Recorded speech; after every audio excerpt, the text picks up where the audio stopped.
ગાંધીનગરથી સમાચાર સાંતેજમાં આગ મુદ્દે મોટા સમાચાર। સાંતેજમાં ફેક્ટરીમાં આગની ઘટનામાં એક વ્યક્તિનું મોત થઈ ગયું છે। આજે આગ કાબૂમાં આવ્યા બાદ મૃતદેહ મળ્યો। આગની ઘટનામાં અંદાજે 80 કરોડના નુકસાનનો અંદાજ છે અને એક વ્યક્તિનું મૃત્યુ થયું છે। હવે આ મૃતદેહ કોનો છે તેને લઈને તપાસ કરવામાં આવી રહી છે। ગાંધીનગરના સાંતેજમાં ગઈકાલે આગ લાગી હતી। સાંતેજમાં ફેક્ટરીમાં આગ લાગવાની આ ઘટનાના કારણે કરોડોનું નુકસાન થયું છે, કેમ કે આસપાસ 2-3 ફેક્ટરીઝ આ આગની ચપેટમાં આવી ગઈ હતી ગઈકાલ સુધી। આજે આગ કાબૂમાં આવી ત્યારબાદ તપાસવામાં આવ્યું તો એક વ્યક્તિનો મૃતદેહ મળી આવ્યો છે। આગની ઘટનામાં અંદાજે 80 કરોડના નુકસાનનો અંદાજ છે અને એક વ્યક્તિનું મૃત્યુ થયું છે।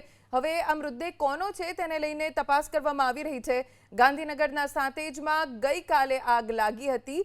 સાંતેજમાં ફેક્ટરીમાં આગ લાગવાની આ ઘટનાના કારણે કરોડોનું નુકસાન થયું છે, કેમ કે આસપાસ 2-3 ફેક્ટરીઝ આ આગની ચપેટમાં આવી ગઈ હતી ગઈકાલ સુધી।